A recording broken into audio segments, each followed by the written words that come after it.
सबसे पहले आपको दिखाने जा रहा है। और देखिए, हम सीमा हैदर के घर के बाहर मौजूद है। ये दरअसल सचिन का घर है, जहां पर सीमा हैदर सरहद पार से जो है यहां पर पहुंची थी, जिसके बाद कई सवाल खड़े हुए। सबसे पहला सवाल ये कि आखिर सीमा हैदर जो है वो सरहद पार कर यहां पर क्यों पहुंची है। दूसरा सबसे बड़ा सवाल ये कि क्या सिर्फ मोहब्बत का परवान इतना ज्यादा चढ़ गया था कि वो सरहद पार यहां पर पहुंच गई, या इसके पीछे कोई सोची समझी साजिश है। और तीसरा सबसे बड़ा सवाल ये कि क्या ये एक तरीके का ट्रैप हो सकता है, जिसको अंजाम देने के लिए जो है यहां पर सीमा हैदर पहुंची, और जिसके लिए जानकारी जो है वो लगातार अब अधिकारी जुटा रखे हैं। यूपी एटीएस ने शिकंजा कसना शुरू कर दिया है।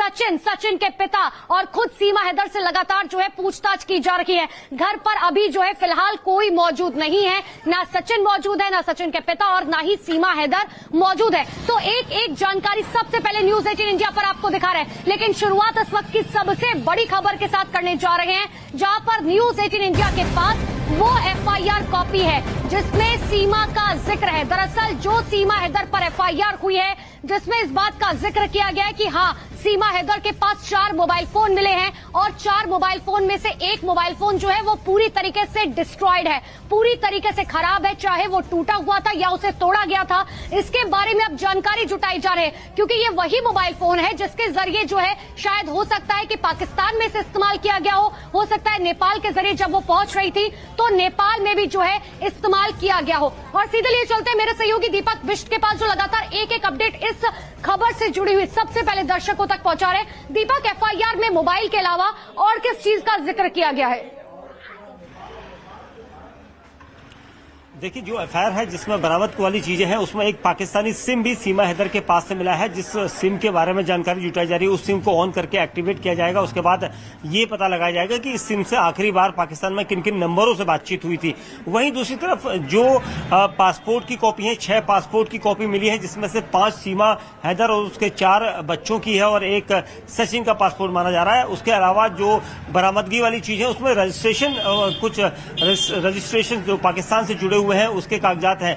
इन सबकी जांच इसलिए पुलिस की टीमें कर रही हैं क्योंकि ये पता लगाया जाना जरूरी है कि इन सबको लेकर सीमा हैदर पाकिस्तान से यहां क्यों दाखिल हुई थी, इसको लाने की क्या वजह है। क्या सिर्फ वो चाहती थी कि यहां पर आकर वो किसी तरह से यहाँ इंडिया की जो सिटीजनशिप है उसको हासिल कर सके, और उस वक्त इन दस्तावेजों को वो सामने रखेगी कि वो पाकिस्तान से आई है। लेकिन जो जांच एजेंसियां हैं वो अब तक उसके जवाबों से संतुष्ट नजर नहीं आ रही है, और इसी वजह से एक दिन पहले जब 7 घंटे की पूछताछ सीमा हैदर, सचिन और उसके पिता नेत्रपाल से की गई थी, उसके बाद आज सुबह 8:30 बजे से फिर एटीएस की टीम उन्हें वापस लेकर गई है। तो कोई न कोई ऐसी वजह है जिसके बाद एटीएस की टीम है, जब एटीएस की पूछताछ खत्म हो जाएगी, जब सीमा, सचिन के पिता घर वापस लौट कर आ जाएंगे, तब पता चलेगा कि आखिर यूपी एटीएस की जांच पड़ताल में क्या पता चला है। लेकिन देखिए, सरहद पार कर, यानी कि पाकिस्तान से जब से हिंदुस्तान पहुंची है सीमा हैदर, मई में जो है वो यहां पर पहुंच गई थी, लेकिन उसके बाद से अब लगातार मुश्किलें जो है वो सीमा हैदर की बढ़ती जा रही है। कल 7 घंटे यूपी एटीएस ने पूछताछ की,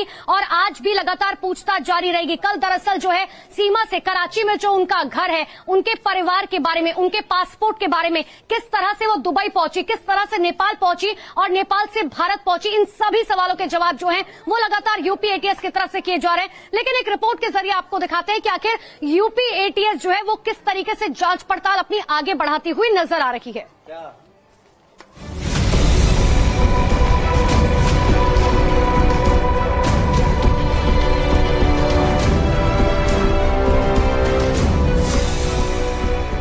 पाकिस्तान की सरहद पार कर भारत आई सीमा हैदर और सचिन की लव स्टोरी में जासूसी का एंगल जुड़ चुका है।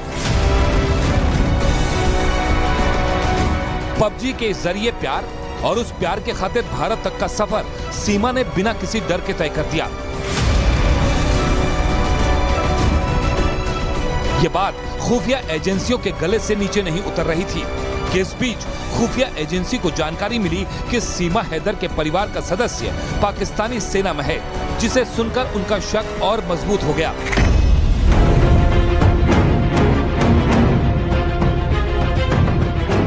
हकीकत क्या है उसे जानने के लिए यूपी एटीएस की टीम ग्रेटर नोएडा में सचिन के घर पहुंची। सचिन, सीमा और उसके 4 बच्चों को अपने साथ ले गई और फिर शुरू हुई सवालों की लंबी फहरिस्त। 2:06 एटीएस की टीम सचिन मीणा के घर पहुंची। सीमा हैदर, सचिन और सचिन के पिता से एटीएस ऑफिस चलने की बात कही। करीब 1 घंटे बाद 3:15 पर सीमा सचिन और सचिन के पिता से पूछताछ शुरू होती है, जो करीब 7 घंटे तक जारी रही। सूत्रों के मुताबिक शुरुआती पूछताछ में जो सवाल पूछे गए थे वो कुछ इस तरह थे। सीमा हैदर पाकिस्तान से दुबई होते हुए नेपाल और नेपाल से फिर भारत कैसे आई? सीमा के पास मोबाइल और उसके नंबर के बारे में पूछा गया। सीमा हैदर से उसके पति गुलाम हैदर के बारे में जानकारी ली गई। सीमा हैदर के पासपोर्ट, उसके बच्चों के पासपोर्ट के बारे में पूछा गया। सीमा हैदर और सचिन की पहली मुलाकात के बारे में जाना गया। इसके अलावा एटीएस की टीम ने सीमा से पबजी ग्रुप में सचिन के अलावा कितने लड़कों से बात हुई इसकी जानकारी जुटाई। उसके परिवार के बारे में पूछा गया और नेपाल में सचिन के मुलाकात के बारे में भी जाना।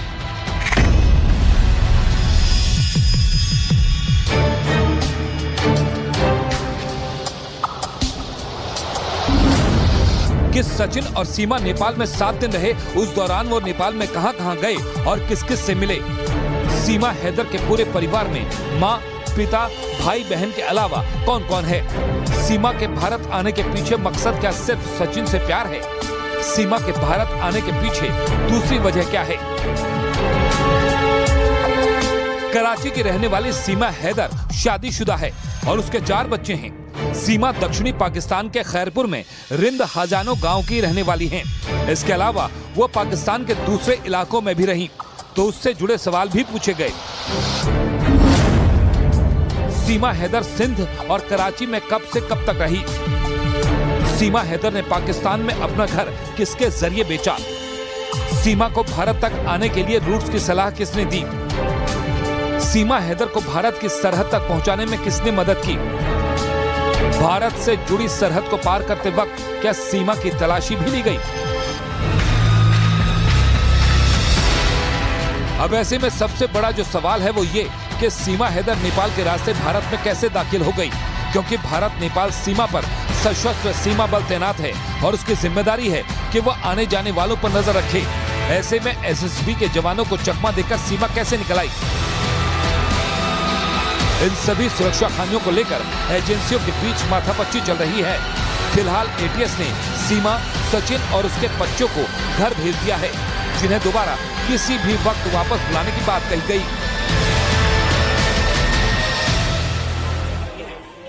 तो सीमा हैदर की सच्चाई क्या है, यही जानने के लिए यूपी एटीएस लगातार जांच पड़ताल करे। एक बार फिर से मेरे सहयोगी दीपक बिष्ट के पास ले चलते हैं। दीपक, आज भी पूछताछ लगातार जारी है, क्या जानकारी?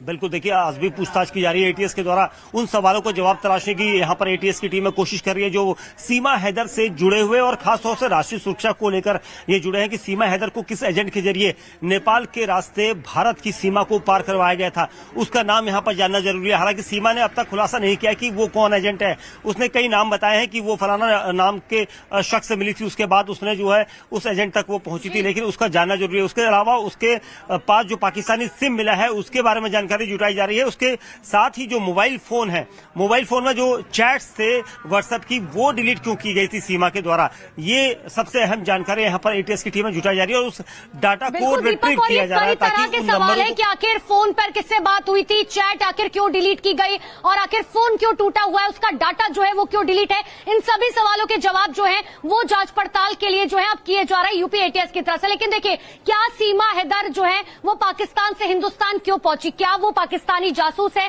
क्या किसी भारत में जो है वो किसी मकसद से यहाँ पर पहुंची है? इन सभी सवालों के जवाब के लिए जो है अब जांच एजेंसियां लगातार जांच पड़ताल कर रही हैं। अब आप समझे कि जब से हिंदुस्तान की धरती पर सीमा हैदर पहुंची है तब से लगातार सवालों के घेरे में है। ये सवाल पूछे जा रहे हैं कि आखिर वो भारत जो है वो क्यों पहुंची है। लेकिन एक रिपोर्ट के जरिए आपको दिखाते हैं कि आखिर 24 घंटे में कहानी ने जो है किस तरीके से मोड़ ले लिया है।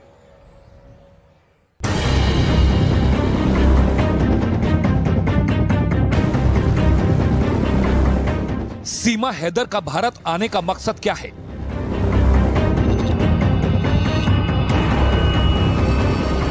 क्या सीमा हैदर पाकिस्तान की जासूस है?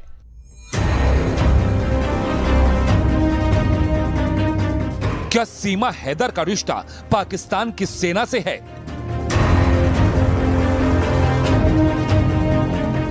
सीमा हैदर को लेकर भारत से पाकिस्तान तक कई दावे किए जा रहे हैं।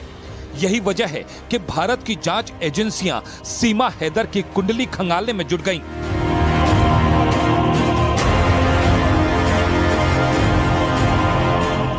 सीमा हैदर ने दावा किया कि वो जासूस नहीं है।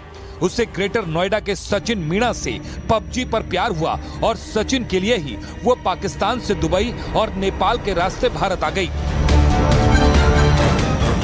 उसके साथ उसके 4 बच्चे भी भारत आ गए, जो सीमा हैदर के साथ सचिन मीणा के घर में रुके।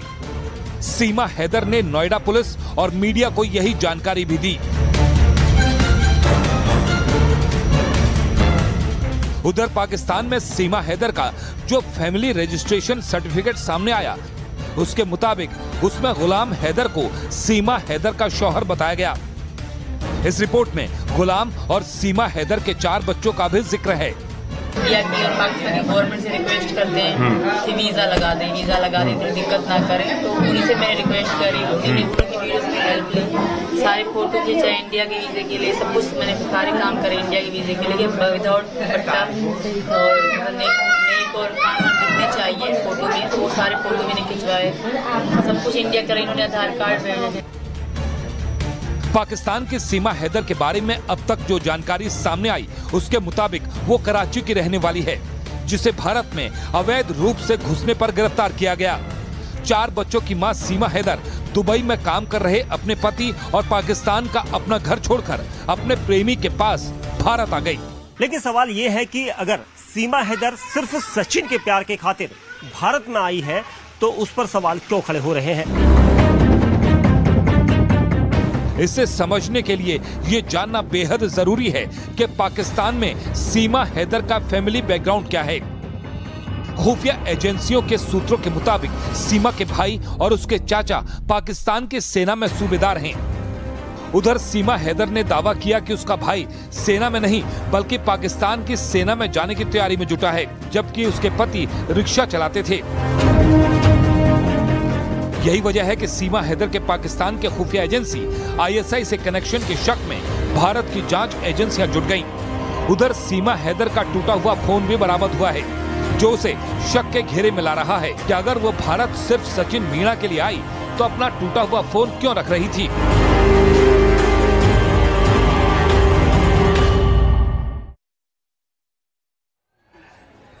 तो देखिए, एक एक तस्वीर लगातार आपको न्यूज 18 इंडिया पर सबसे पहले दिखा रहे हैं कि आखिर किस तरीके से सीमा हैदर जो है वो सबसे पहले कराची से निकली, दुबई पहुंची, दुबई से नेपाल होते हुए हिंदुस्तान की धरती पर पहुंच गई। लेकिन जो भी थ्योरी उनकी तरफ से बताई जा रही है, दरअसल किसी को भी जो है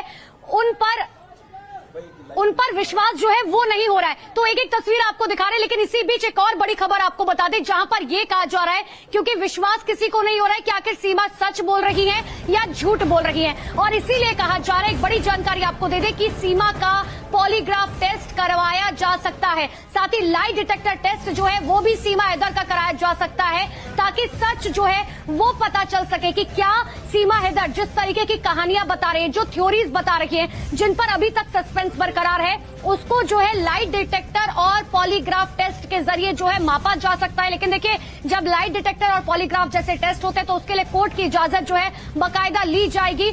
सबसे बड़ी बात यह है कि अगर पॉलीग्राफ और लाइट डिटेक्टर टेस्ट की रिपोर्ट सामने आती है और उसमें झूठ और सच जो है वो सब पता चल जाएगा, क्योंकि देखिए सीमा हैदर की तरफ से जिस तरीके की कहानियां गढ़ी जा रही है कि 2019 में जो है एक गेम के जरिए जो है उन्हें प्यार हुआ, उन्हें मोहब्बत हुई सीमा सचिन से, और उसके बाद जो है इस तरीके से मोहब्बत परवान चढ़ गई कि वो जो है अपना मुल्क छोड़कर नेपाल के जरिए हिंदुस्तान की धरती पर पहुंच गई। हालांकि मार्च में जो है वो यहां पर पहुंची थी और उसके बाद एक जगह पर उसे रखा गया था सचिन के द्वारा, लेकिन वो घर भी बाद में खाली करा दिया गया, और जब वो इसी घर में पहुंची तो कहीं ना कहीं लोगों को शक जो है वो होना शुरू हुआ। और अब समझिए कि पाकिस्तान जैसी जगह से जब कोई महिला यहां पर आकर रहती है तो ऐसे में सवाल कई खड़े हो जाते हैं कि आखिर, क्योंकि सीधा सीधा जो है सीमा ने ये बोला कि मैं जो है अपना धर्म छोड़कर मैं हिंदू धर्म अपना रखी हूं। हालांकि जिस तरीके का रवैया सीमा हैदर का है, जिस तरीके की बॉडी लैंग्वेज उनकी है, जिस तरीके की भाषा उनकी है, क्योंकि अगर आप देखेंगे तो खासकर पाकिस्तान की अगर हम बात करें तो वहां पर जो है बहुत ही कम लोग हैं जिन्हें प्रॉपर हिंदी बोलनी आती हो, तो सवाल इसीलिए कई खड़े हो रहे हैं। बात हो जनता की या मौसम हो चुनाव का, मुद्दा हो देश का या दुश्मन पर प्रहार का, हर खबर की होगी मुकम्मल पड़ताल, मांगेंगे सबसे जवाब, उठाएंगे हर सवाल। खबर के हर पहलू पर बजेगा नगाड़ा, क्योंकि यह है जनता का अखाड़ा।